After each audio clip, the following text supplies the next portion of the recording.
자, 제목은 풍랑을 겪게 하신 이유, 제자들에게 풍랑을 겪게 하신 이유는 하나님의 말씀인 성경을 읽다 보면 간혹 예수님의 행동에 의아해할 때가 있는 것입니다. 제자들에게 오신 주님은 노 젓느라 애쓰는 모습을 보시고도 그들을 그냥 지나쳐 가시려고 하고 계신 것입니다.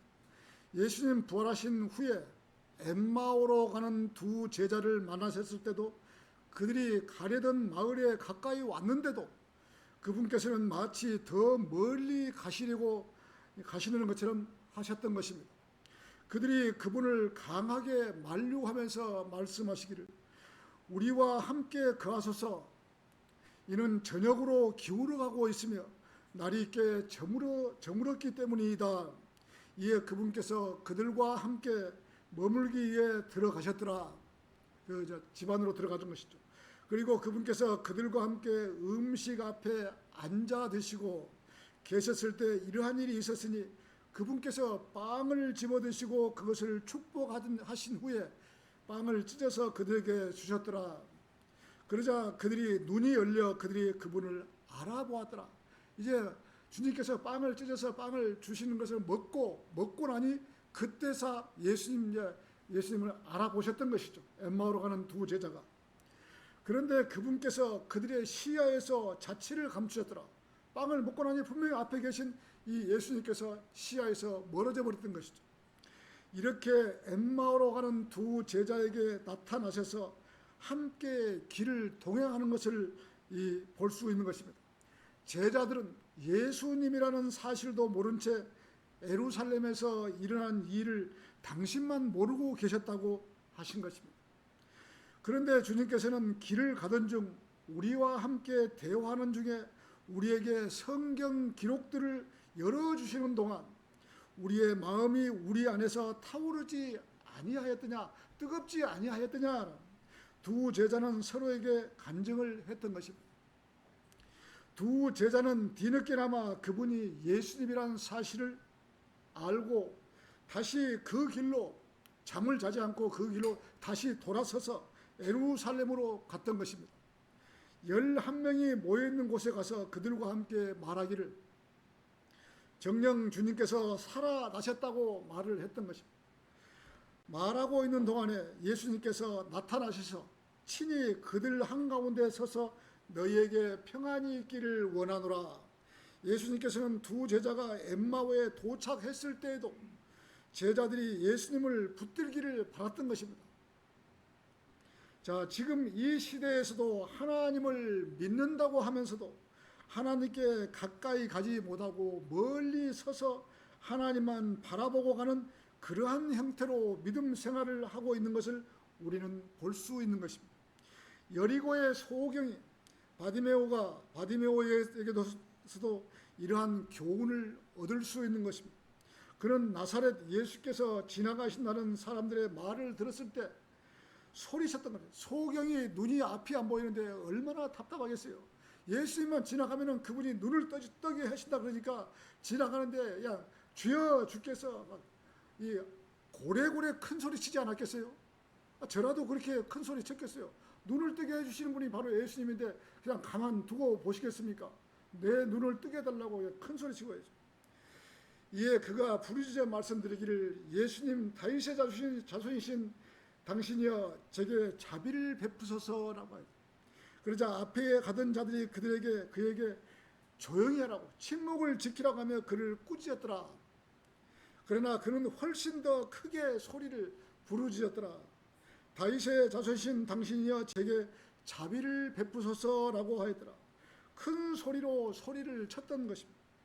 우리나라 속담에 목마른 사람이 샘을 판다라는 이 속담이 있습니다. 사람이 어려워지면 마지막 단계에서 하나님을 찾고 부르짖는 기도와 간구를 하는 것입니다. 급한데 무엇을 못하겠습니까? 다 하는 것이죠. 정말 최후의 마지막으로 주님께 간구하는 기도가 있었던 것입니다. 사람이 가장 어려운 코너에 몰려서 하나님께 부르짖는 기도도 있는 것입니다. 참 사람들이 몰라서 그렇지 지금 사람들이 구원을 받지 않고 지옥에 간다는 사실을 알면은 이 땅에 살면서 참 구원 안 받겠어요? 어떤 수단과 방법으로 부르짖어도 구원은 받고 가야 되는 건데 사람들이 모르니까 지금 이렇게 태연하게 지금 지내고 있다가 인생의 막을 내리는 것이죠.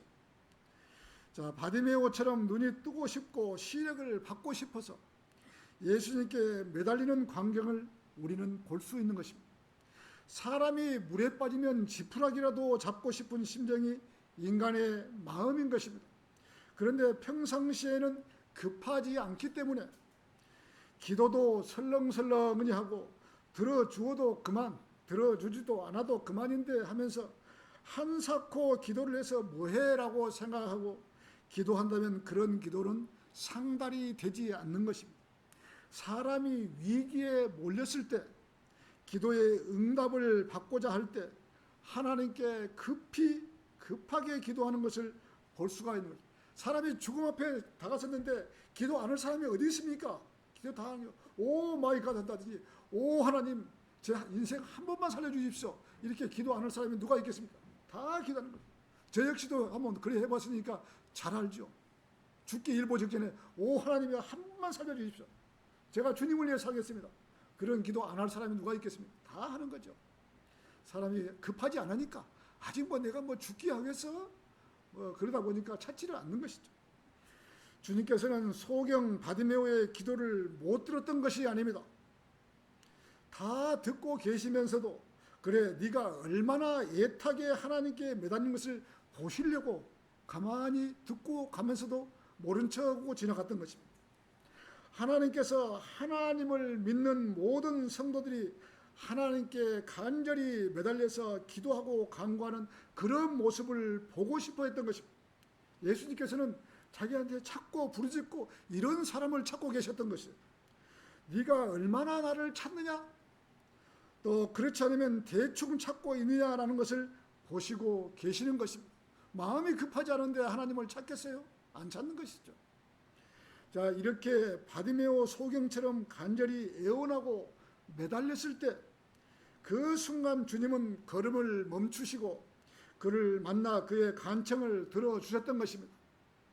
이와 같이 우리 주님은 붙들지 않으면 주님은 우리를 그냥 지나쳐 가실 것입니다.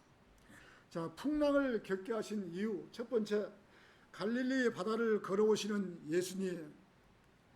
예수님을 따라다니는 사람들이 남자들만 5,000명이나 되는 사람들을 예수님께서 물고기 2마리와 빵 5덩어리로 그들을 배불리 먹게 하셨던 것입니다. 지금 이 시대에서는 이러한 성경 말씀을 이야기하면 웬 동화책에나 나올 법한 이야기를 하냐고 할 것입니다.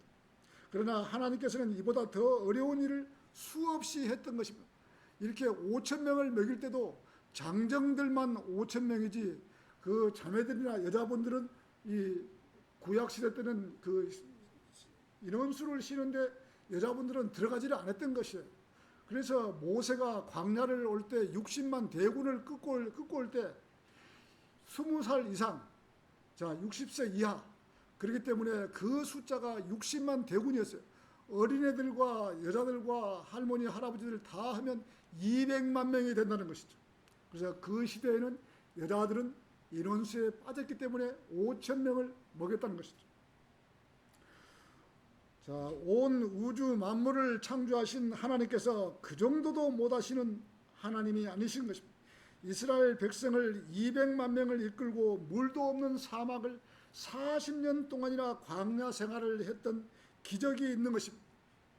자, 장님의 눈을 뜨게 하고 문둥병도 말씀 몇 마디로 치우게 하시는 하나님이십니다.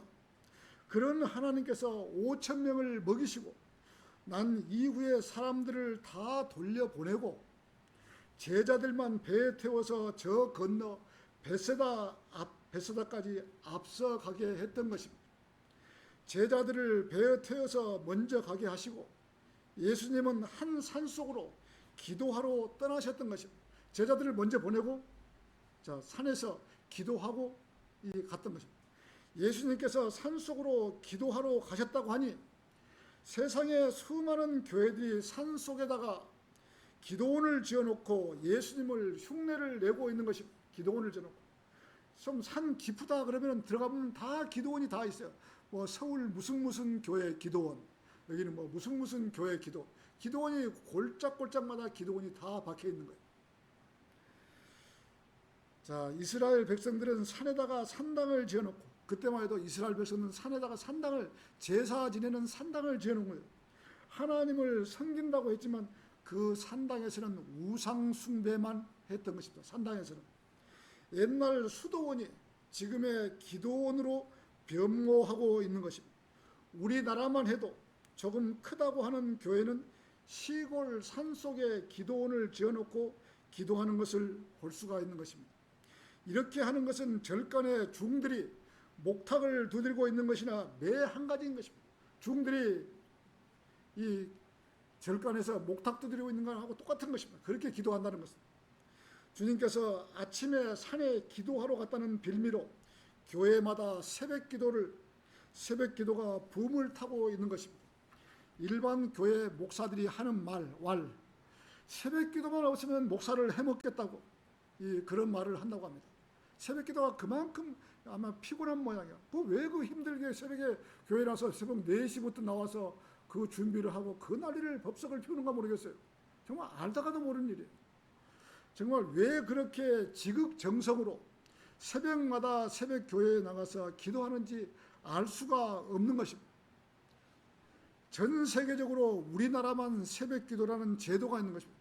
전 세계적으로 새벽 기도가 우리나라만 있는 거예요. 만약에 지금 베트남이나 태국이나 이런 나라가 있다면 우리나라 선교사들이 가서 다 가르쳐 준 것입니다. 지금 유럽에는 기독교 문화가 흘러 내려왔던 그 나라에는 새벽 기도 한 나라가 없어요. 새벽 기도는 자기가 일어난 자리에서 자기 골방에 들어가서 조용하게 하나님께 아뢰 있는 것이 새벽 기도지, 교회를 나와서 아침부터 울고 불고 막 큰 소리로 하고 막 이렇게 하는 것이 새벽 기도가 아니에요. 정말 우리나라 교회가 지금 교회마다 새벽 기도가 지금 막 오면 이 모자리 물 잡아놓은 것처럼 뭐 개굴 하는 것처럼 막 아침에 가면 뭐 막 그래. 저도 옛날에 어렸을 때 새벽 기도를 해봤으니까 한 4km 정도 되는 그 거리를 걸어가서 그 어린 마음에 새벽 기도를 해봤으니까 잘 아는 것이죠. 지금 우리나라 교회가 지금 다 그렇게 하고 있는 거예요. 정말 잘못돼 가고 있는 거예요. 자, 새벽 기도가 있다면 우리나라 선교사들이 가서 새벽에 기도하는 것을 전파를 해서 그런 제도가 만들었기 때문에 새벽 기도가 생겼던 것입니다. 새벽 기도란 이북의 길선주, 여러분 길선주라는 목사가 되기 전에 이 불교의 중이었는데 불교에서 기독교로 전환한 뒤에 이 목사가 돼서 새벽에 일어나서 이 중이 새벽마다 일어나서 이 목탁 두리는 그런 버릇이 있으니까 이 중이 목사가 되고 나서도 뭐 할 일이 없으니까 새벽에 일어나서 그동안에 성경을 보고 기도하면 되는데 그런 것은 안 하고 아침에 일어나서 새벽 기도로부터 큰 소리를 막 하고 이렇게 했던 것이 길선주 목사라는 사람이 새벽 기도 창시자인 거예요.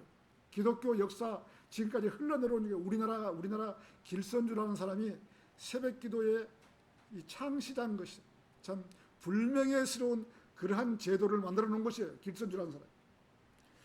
그래서 길선주라는 사람이 새벽 기도의 창시자가 되었던 것입니다. 전 세계에서 새벽에 교회에 모여서 새벽 기도하는 나라는 우리나라밖에 없는 것입니다. 얼마나 수고하겠어요. 새벽에 잠도 자지 못하고 자기의 행위로 그렇게 하고 있으니 고생이 많은 것입니다. 본인이 구원을 받고 그렇게 한다면 몰라도 구원을 받지 않고 그렇게 한다는 것은 천주교에서 카톨릭에서 이 신부나 주교가 이 묵주 돌리는 거 있죠. 묵주 돌리는 것이나 매 한 가지인 것이요. 목탁만 두드리는 거 아니에요. 천주교에서는 카톨릭에서는 이 묵주를 돌리는 거예요. 불교가 똑같은 거예요. 카톨릭은 또 기도를 하는데도 시작할 때 주기도문이나 하고 사도신경이나 여러분 주기도문을 아까도 우리가 봤지만 우리 주기도문 한번 우리 마태복음 6장 9절을 한번 보고 가시죠. 마태복음 6장 9절. 왜 우리 교회는 이 주기도문을 하지 않을까? 여러분들이 한 가지 의심을 한다면은 이렇게 의심을 풀고 넘어갑시다. 왜 다른 교회는 다 이 주기도문을 하는데 우리 교회는 왜 주기도문을 하지 않을까? 이상하게 생각해 보십시오. 자, 6장 9절에서 마태복음. 그러므로 너희는 이런 방식으로 기도하라. 지금 예수님께서 제자들에게 지금 가르쳐 준 거예요. 제자들에게 기도를 이렇게 하라고. 근데 마태복음이 지금 누구한테 가르쳐 준 거예요, 지금? 마태복음은 지금 이 환난 성도에게 지금 가르쳐 주는 기도예요, 지금. 예수님 십자가 이전까지는 지금 구약이라고 생각하고 환난 시대 때를 지금 예표하는 거예요, 지금. 그래서 우리에게 주어진 기도가 아니라는 것이에요. 예수님의 제자들이 가르쳐 준 것은 환난 성도들에게 가르쳐 준 것이에요. 자, 보시죠. 하늘에 계신 우리 아버지여, 당신의 이름이 신성하게 되시기를 바라옵나이다. 당신의 왕국이, 지금 당신의 왕국이 어디죠? 천년 왕국을 말하는 것이요. 7년 대환란이 끝나면은 천년 왕국으로 들어가는 그 왕국을 말하는 것이요. 지금 우리가 지금 이 시대를 살면서 왕국이라고 말한 적 있어요? 교회 시대이죠. 근데 왕국은 예수님이 이 땅에 내려와서 왕으로 계시면서 천년 왕국을 하기 때문에 천년 왕국이에요. 보시죠. 자, 당신의 왕국이 임하기를 바라오며 당신의 뜻이 하늘에서 이루어진 것 같이 그 뜻이 땅에서도 이루어지기를 바라옵나이다. 이날 우리에게 우리의 일용할 빵을 주셨고, 지금 못 먹고 사는 사람 있습니까? 밥 못 먹고 사는 사람 있어요? 없잖아요. 다 먹고 사는 사람이에요. 우리에게 빚진 자들을 우리가 용서하는 같이 우리들의 빚들을 용서하여 주시옵소서. 우리가 빚진 부분에 빚쟁이들을 용서해 줄 수 있습니까? 또한 우리를 시험으로 인도하지 마시고 다만 악에서 우리를 구출하여 주시옵소서.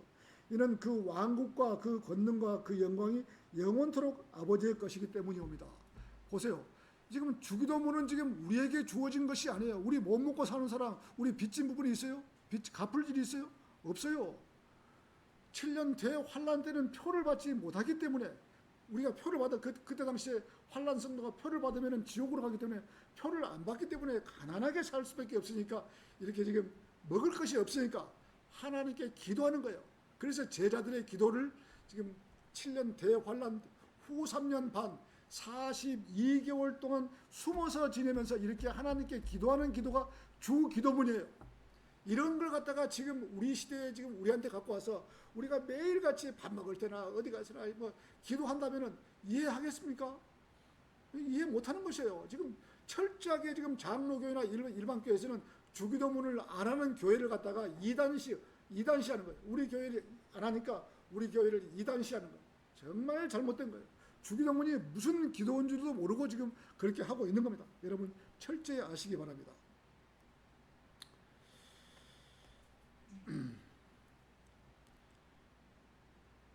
자, 구원이 뭔지 다른 복음이 뭔지 알지도 못하고 맹목적으로 불교에서 하는 식으로 자기가 행동으로 해서 구원을 받으려고 하고 있는 것이 구원받은 사람들은 믿음으로 구원을 받는 것이다. 행위로 구원받는 것이 아니고 믿음으로만이 구원받고 나서 그 다음으로 행동으로 일을 해서 하늘나라에 보물을 쌓는 것이 자기의 유업을 쌓는 것이다. 구원을 받지 않고 또 했던 행위는 보상이 없는 것이죠. 구원받지 않고 했던 것은 아무런 소용이 없는 것이에요.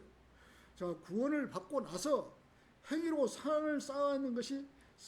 우리가 어제처럼 우리가 여러분 거리 설교하고 구령하는데 구원받고 나서야 가서만이 해야만이 상이 있는 것이지 구원을 받지 못하고 나가서 아무 상관이 없다는 것이에요. 자, 오늘 본문에서는 예수님께서는 제자들을 건너편으로 다 보내신 후 산에 가서 기도한 후 사경 밤 1시부터 밤 3시까지 사경이에요. 하루 저녁을 5경으로 나누었던 것입니다. 저녁 7시부터 9시, 9시부터 11시, 11시부터 1시, 1시부터 3시, 3시부터 5시까지 이렇게 5경으로 지금 나눠갖고 이렇게 보는 거예요. 이렇게 저녁을 2시간씩 해서 5경으로 나누었던 것입니다. 그래서 제4경 때 예수님이 지금 1시에서 3시 사이에 지금 최고 늦은 밤에 지금 그렇게 바다를 걸어가신 거예요. 배에서 천으로, 그때만 해도 이 배가 기계란 배가 없기 때문에 배에서 천으로 돛을 달고 위에 바람을 맞고 가는 그 돛담배 바람으로 갈 수 있었고, 그렇지 않으면 손으로 노를 저어서 갔던 시절이었던 것입니다. 노를 저어서 제자들은 역풍 바람이 불기 때문에 저녁 내내 이 노를 저어도 도저히 도착하지 못하고 또 바람과 파도 때문에 밤 내내 고생하고 있었던 것입니다. 배에는 제자들만 있고 예수님은 안 계셨던 것입니다. 예수님은 이러한 사실을 다 아시고 제자들을 먼저 배에 태워서 보냈던 것입니다. 저도 그 노를 많이 젓고 낚시를 해봤거든요. 제가 낚시를 하려고 노를 젓는 배를 빌려서 육지로부터 한 500m에서 1km쯤 나가면 그 섬 주위에 고기가 많이 물거든요. 그런 주위에 제가 낚시를 하려고 노를 젓고 제가 많이 나갔어요. 1시간 내내 어떤 데는 이 노 젓고 나가서 고기를 잡고 오다가 보면은 1시간 내내 노를 저어도 오히려 배가 그 자리에서 뒤로 밀려나는 수가 있어요. 파도가 세고 바람이 부니까 배가 안 나가는 거예요. 손으로 아무리 노를 저어도. 자, 바닷가로 나와야 하는데 이 파도 때문에 또 바람 때문에 배가 앞으로 가지 않고 그럴 때도 제가 있었던 것입니다. 1시간 내내 노를 저어도 그 자리에서 앞으로 가지 않는 것을 볼 수 있었던 것입니다. 그때만 해도. 지금이야 기계가 있기 때문에 기계 배로 가면 되지만 기계 없는 노 젓는 배를 빌려서 낚시를 갈 때도 있었습니다. 1시간 내내 노를 저어도 앞으로 가지 않으면 급기야는 두려운 마음이 생기는 것이죠. 배가 떠밀려버리면 제주도 그쪽으로 인거들을 밀려버리거든요. 배는 자꾸만 뒤로 밀리지 파도는 치고 바람은 불어오는데 정말 답답한 것입니다. 육지 같으면 내려서 걸어가면 되지만 바다는 물로 뛰어들었다가는 죽을 수도 있는 것입니다. 아마 제자들도 이렇게 바람이 불고 풍랑이 일기 때문에 저녁 내내 노 젓느라고 고생을 했을 것입니다. 제가 그 장본인이니까 제가 누구보다 잘 알죠. 1시간 내내 노를 저어도 그 자리예요. 그 자리 가지 않고. 예수님께서 이러한 사실을 다 아시고 그 배를 지나치려고 하신 것입니다. 걸어서 물 위로 걸어오시면서 저는 노를 젓고 바다를 다녀보았기에 누구보다도 더 제자들의 마음을 이해할 수가 있는 것입니다.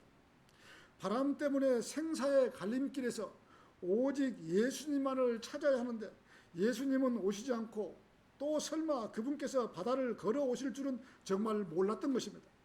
지금 우리가 이 시대를 살면서 예수님을 믿지 않고 살았다면 어떠하겠어요?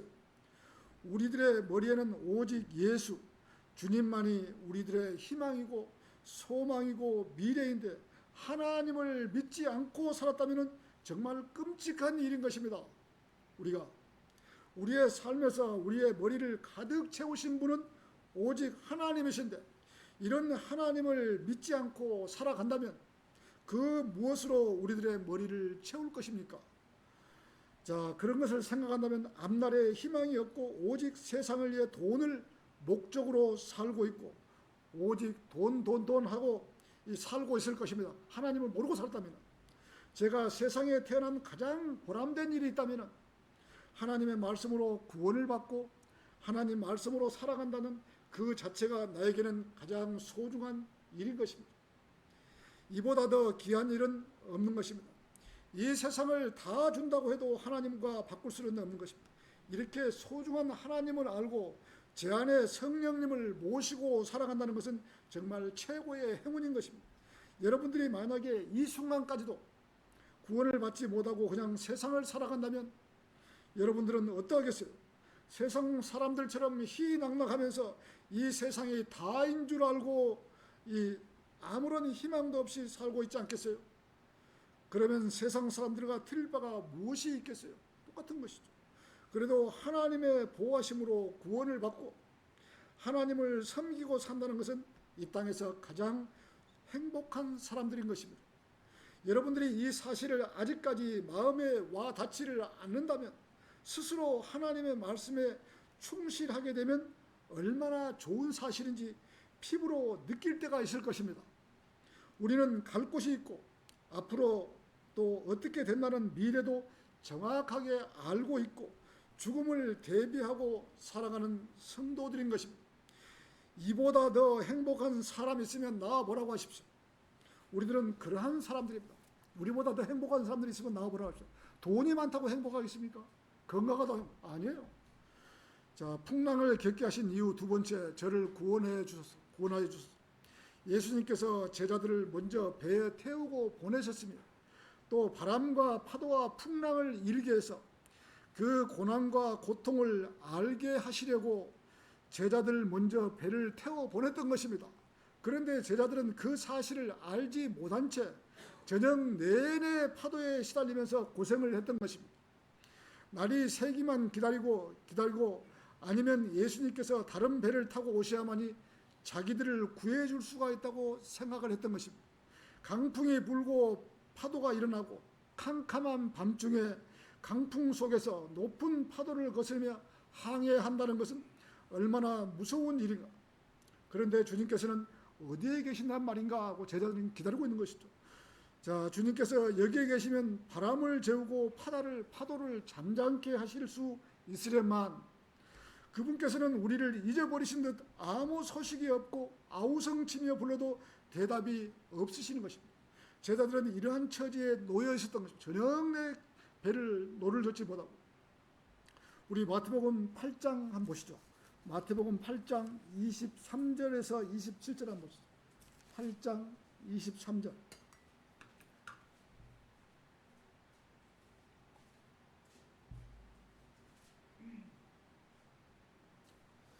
자, 그리고 나서 그분께서 한 척의 선박 안으로 들어가셨으니 그분의 제자들이 그분을 따랐더라.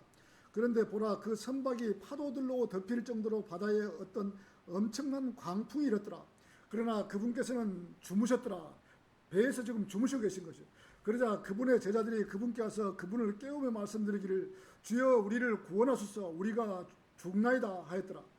이에 그분께서 그들에게 말씀하시기를 오 너희 믿음의 적은 자들아 어찌하여 너희를 두려워하느냐 하시니라. 그때 그분께서 일어나시어 바람들과 바다를 꾸짖으셨으니 대단히 고요해졌더라. 그러나 그 사람들은 놀라워하며 말하기를 이분은 어떤 부류의 사람이시기에 심지어 바람들과 바다도 그분께 순종하는가라고 하였더라. 바람도 파도도 다 이렇게 예수님 말 한마디에 조용히 되어버린 것이죠. 자, 이렇게 제자들과 함께 배를 타고 가는데 파도가 쳐서 죽게 되었는데도 예수님은 모르는 척 하시면서 주무시고 계시는데 제자들이 죽게 와서 주여 우리를 구원하소서 우리가 죽나이다 라고 예수님을 깨우셨을 때 일어나셔서 오 너희 믿음이 적은 자들아 어찌하여 너희는 두려워하느냐 하시면서 바람들과 바다를 꾸짖으시니 바다가 고요해졌더라. 이러한 것을 보고 제자들은 이분이 어떤 분이시기에 심지어 바람과 바다도 그분께 순종하는가라고 하신 것이다.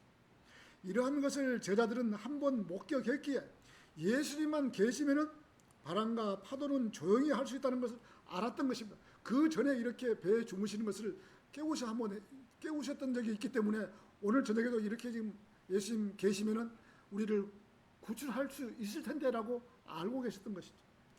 그러나 지금은 예수님이 계시지 않은데 파도는 치고 바람은 불고 있으니 얼마나 두려워하겠어요. 우리 마태복음 14장 25절을 한번 보시죠. 마태복음 14장 25절에 자 25절을 마태복음 14장 25절 그런데 밤 제4경에 예수님께서 바다 위를 걸어 그들에게 가셨더라. 이에 제자들이 바다 위를 걸으시는 그분을 보자 그들은 불안해하며 말하기를 그것은 어떤 영이로다 하였더라. 지금 개혁성경에는 귀신이라고 했죠. 그러면서 그들이 두려워하여 소리 질렀더라. 그러나 즉각 예수님께서 그들에게 일러 말씀하시기를 기운을 내라 나로다 무서워하지 말라 하셨더라.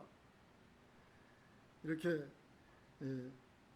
자 그러자 베드로가 그분께 대답하여 말씀드리기를 주여 만일 당신이라면 저에게 물 위로 오라고 분부하소서 하였더라. 그러자 그분께서 말씀하시 오라 하셨더라. 이에 베드로가 그 선박에서 내려오자 그가 예수님께 가기 위해서 물 위로 걸었더라. 그러나 바람이 휘몰아치는 것을 보았을 때 그가 무서워하였더라. 그리하여 가라앉기 시작하니 그가 소리치며 말하기를 주여 저를 구원하소서 하였더라. 예, 베드로도 지금 물 위를 걸었던 것이죠. 이렇게 밤 제4경에 바다 위를 걸어오시는 예수님을 보고 어떤 영이로다 하면서 두려워하니 예수님께서 기운을 내라 나로다 무서워하지 말라고 하셨던 거죠. 그러자 베드로가 주여 만일 당신이라면 저에게 물 위로 걸어오라고 분부하소서. 참 베드로도 대단한 것이죠. 자, 그러자 예수님께서 오라 하셨더라. 이에 베드로가 배에서 내려서 예수님께로 가기 위해서 물 위로 걸었더라. 물 위로 걸었더라. 지금 물 위로 퐁당 빠지는 게 아니고 베드로도 지금 물 위로 걸어갔던 것이에요. 물 위로. 자, 그러나 바람이 휘몰아치는 것을 보았을 때 그가 무서워하였더라. 그리하여 그가 가라앉기 시작하니 그가 소리치며 말하기를 주여 저를 구원하소서라고 했던 것이다. 베드로도. 우리는 세상을 살면서 매 순간 어려워할 때도 주님께 기도하지만 우리의 기도를 응답해 주시지 않고 멀리만 계신다면 우리들은 힘들어하고 하나님 믿는 것도 어려워할 것입니다. 하지만 예수님께서는 자기의 제자들에게 같은 배를 타고 가시지 않고 제자들만 먼저 보내서 저녁 내내 고생과 수고를 하게 했던 것입니다. 우리가 세상을 살면서 우리들의 마음에 예수님의 생각을 지우지 말아야 하는 것입니다. 어디 가서라도 우리는 우리 머리에 예수님 생각으로 가득 찬 생활을 해야 합니다. 우리 주님께서 어려울 때 주님께 기도하는 성도를 좋아하십니다. 우리가 어려울 때 하나님을 찾고 부르짖는 것을 예수님은 좋아하신다는 것이죠. 어려운 일이 있을 때마다 하나님을 찾고 더 가까이 오라고 하시려고 성도들에게 고난과 핍박을 주시는 것입니다.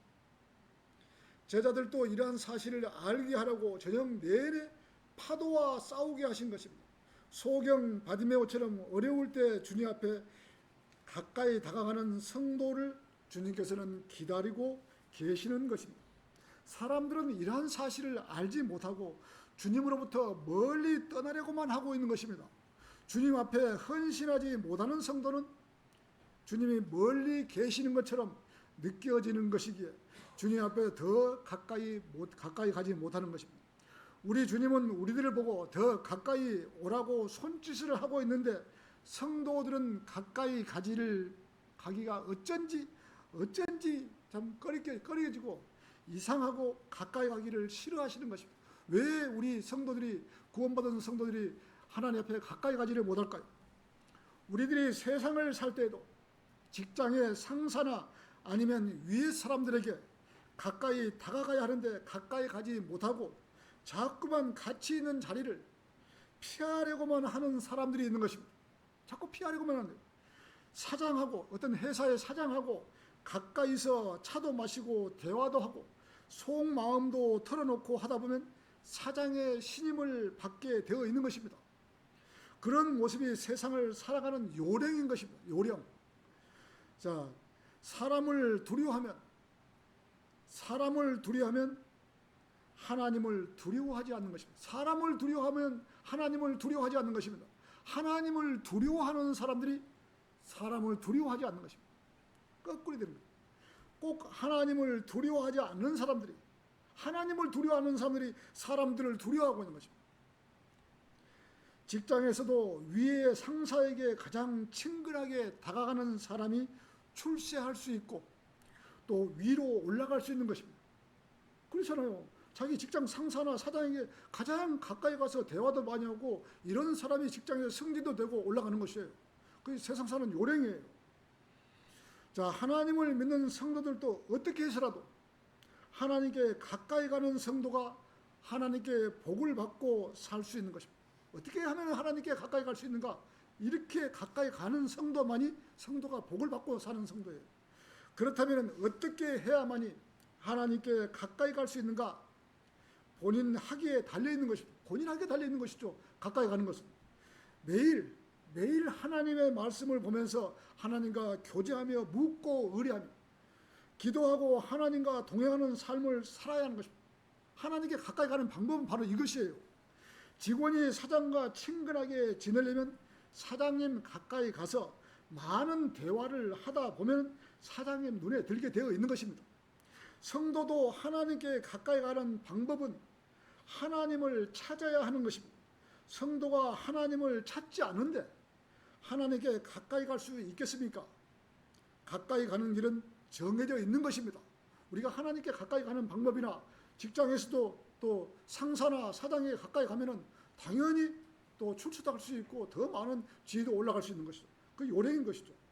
자, 하나님께 가까이 가려면은 하나님 말씀을 보고 제대로 보고 하나님께 헌신해야 된다는 거죠. 하나님을 부르짖고 정 어려우면 하나님께 때를 써보고, 하나님 나 이걸 분명히 해주십시오. 때도 한번 써보는 거예요. 그죠? 자, 이렇게 하나님께 때도 우리가 한번 써볼 수 있다는 것이죠. 하나님께 어린 양도 피워볼 수 있는 것이죠. 우리가 어렸을 때 엄마한테 어린 양 피우듯이 하나님께 어린 양도 하나님 나 해주세요. 막 어린 양도 피워볼 수 있다는 것이죠.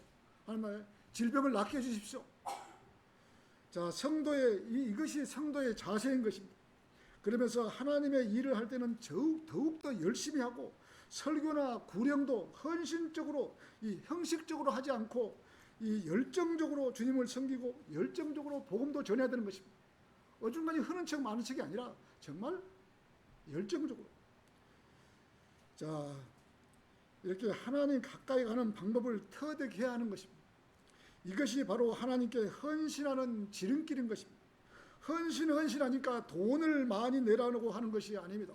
헌신하는 것은 하나님의 일을 자기 일같이 헌신적으로 하는 성도가 하나님께 쓰임받고 하나님께 복을 얻고 사는 방법, 이런 성도가 하늘의 유업을 많이 쌓는 거예요. 천년 왕국과 영원한 세계에서 유업을 많이 쌓으면 누가 이익입니까? 본인의 이익이죠. 지금 당장 이 세상에 얽매여서는 안 된다는 것이죠. 이것이 본인 마음이 동해야만이, 내가 하고 싶어야만이 하는 것이지 하기 싫은데 어떻게 하겠습니까? 동해야죠.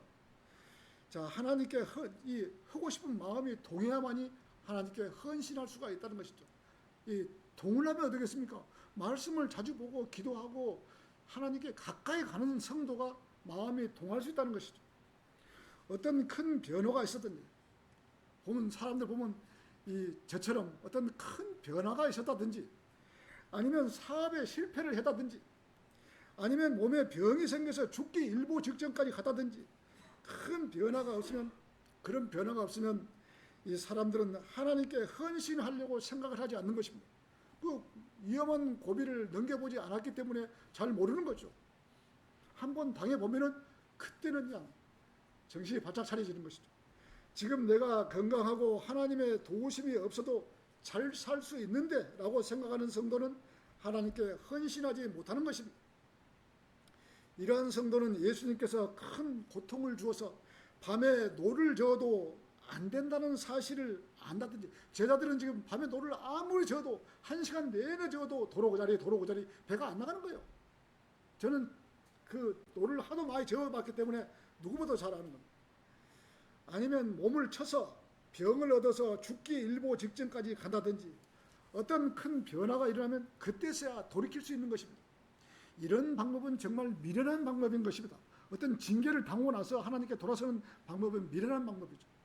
이러한 모든 사실을 알았다면 하나님의 징계나 시험이 내려오기 전에 미리 하나님께 헌신을 해버리면 이러한 고통과 고난은 받지 않을 수 있는 것입니다. 이렇게 좋은 방법이 있는데도 이러한 방법을 따르지 않고 제멋대로 헌신하지 않고 살다가 무슨 일이 생기면 그때 가서야 정신을 차리고 해결하려고 하고 있는 것이 인간의 마음인 것입니다. 가장 좋은 방법은 먼저 하나님께 헌신하고 산다면 하나님께 많은 복을 받고 살 수 있는 것입니다. 이것이 가장 좋은 방법인 것입니다. 그나마 베드로는 열정이 있었던 것입니다. 어떻게 자기가 바다를 걸어가게 해달라고 주님께 부탁할 수가 있었을까요? 물론 무리로 걸어갈 때는 예수님의 명령을 받고 무리로 걸어갔지만 조금 가다 보니 파도가 와서 자기를 칠 것 같으니 두려운 마음이 들었던 거죠. 베드로는 지금 뱃사람이잖아요. 바다 배를 갖고 사는 사람이잖아요. 그런데도 바다를 걸어오라고 걸어갔으면 되는데 파도가 오고 그러니까 무서워하니까 자기 몸이 점점 물속으로 빠져들어간 거예요. 그리하여 가라앉기 시작하니 그가 소리치며 말하기를 주여 저를 구원하소서 하였더라. 그러자 예수님께서 그분의 손을 뻗으시어 그를 잡으셨으니 그에게 말씀드리기를 오 너의 믿음이 적은 자야 어찌 네가 의심하였느냐 하시면서 베드로를 물에서 건져 주셨던 것입니다. 이 수제자도 이런 현상이 일어나는 거예요. 예수님은 수제자도. 그런 다음에 배에 오르시자 배에 있었던 제자들이 그분께 경배하여 말씀드리기를 정말로 당신께서는 하나님의 아들이십니다. 이렇게 예수님께서는 제자들에게 어려움을 주셔서 하나님을 알게 하시고 하나님께 부르짖게 하시고 찾게 하셨던 것입니다. 그래 고난이 우리한테 고난이나 징계가 오면 그 고난의 징계가 결코 나쁜 것은 아니에요. 그 고난과 징계를 딱 겪고 나면은 하나님을 우리가 알 수 있는 거죠. 그래서 결코 고난이나 징계가 오면은 딱 무릎 꿇고 하나님께 딱 무릎 꿇고 기도하면서 그 사실을 받아들이는 것이죠. 하나님을 알게 하시고 하나님께 부르짖게 하시고 찾게 하셨던 것입니다. 베드로는 성격도 급하고 직선적이고 또 실수도 많이 하고 물불을 가리지 않는 그러한 사람인 것. 그런 사람도 배반할 수가 있었던 것입니다. 베드로도 3번이나 예수님을 모른다고 부인했던 경력이 이런 것을 다 보고도 베드로는 3번이나 부인을 해버렸던 것이죠. 예수님 돌아가시고 난 다음에 얼마나 부끄럽고 창피하겠어요. 자, 그래도 예수님께서는 베드로의 마음을 다 아시고 제자로서 3번 부인하는 것을 3번 회복시켜 주셨던 것입니다. 내 양들을 먹이라, 내 양들을 먹이라, 내 양들을 치라 하고 3번이나 다시 원상복구를 해줬던 것입니다. 제자의 자격을 그대로 회복시켜 줬던 것입니다. 베드로는 죽기까지 하나님을 믿고 죽을 때에도 우리 주님하고 죽는 것도 똑같이 죽을 수가, 내가 같이 예수님하고 똑같이 십자가에 달려 죽을 수가 있냐? 베드로는 나는 그렇게는 못 죽겠다. 예수님의 십자가 나는 정상적으로, 베드로는 십자가를 거꾸로 지고 이 마차가 돌아가는 마차의 십자가를 거꾸로 지고 마차가 돌아가면서 베드로를 딱 묶고 네 발 다 묶고 이 마차가 굴러가면서 베드로가 죽었던 것이, 어떻게 내가 예수님하고 똑같이 십자가에 죽을 수가 있느냐 하면서 이렇게 이 베드로는 죽기까지 신실했던 사람입니다. 정말 대단하지 않습니까? 오늘 결론을 맺겠습니다. 우주 만물을 창조하신 하나님이신 예수님께서 먼저 가셔서 우리의 거처를 마련하신 후에는 우리를 데리러 오신다고 약속을 했던 것입니다. 반드시 데리러 온다고 3번이나 반드시 너희를 데리러 간다고 3번이나 약속을 했기 때문에 우리는 그 사실을 믿고 살아야 되는 것입니다. 우리는 이 사실을 의심 없이 믿는 성도들이 되어야 하는 것입니다. 하나님만이 무리를 걸을 수 있고 하나님의 명령으로만이 무리를 걸었던 베드로든 잠시 밀려오는 파도와 풍랑을 보면서 의심을 했고 행여라도 빠지지 않냐라고 의심하고 무서워했던 이 관계로 물로 점점 빠져들었던 것입니다. 우리가 여기서 알아야 할 것은 주님께서 함께 하셔도 폭풍과 태풍은 일어난다는 것입니다. 성도의 인생이라고 해서 늘 평안한 것은 아닐 것입니다. 베드로가 하나님과 함께 있었지만 예수님을 믿지 못하고 두려워했을 때도 이 파도가 밀려오는 것을 두려워했을 것. 지금도 하나님을 믿는 성도도 풍파는 올 수 있다는 것입니다. 자, 공중권세 통치자 마귀의 다스림을 받는 현 세상에서는 큰 위기에 봉착할 수 있다는 것입니다. 그러나 세상 사람들과 우리가 다른 것은 우리에게는 배에 함께 타고 계신 주님이 계시다는 것입니다. 우리 안에 주님이 계시다는 것입니다. 주님께서는 언제든지 바람과 파도를 꾸짖으셔서 조용하게 하실 수 있다는 사실인 것입니다. 성경 말씀은 우리의 인생의 폭풍을 치는 문제들을 해결해 줄 수 있는 분은 오직 주님뿐이라는 사실인 것입니다. 어찌하여 두려워하느냐라고 말씀하신 그분이 우리 안에 계시는 분이십니다. 우리는 최고의 왕인 만왕의 왕이신 이 하나님을 우리 안에 모시고 살기 때문에 담대하게 언제 어디서라도 주님을 의지하고 그분의 말씀을 전하는데 추호도 의심 없이 하나님을 나타내고 살아야 하는 것입니다. 자, 설교를 마치겠습니다.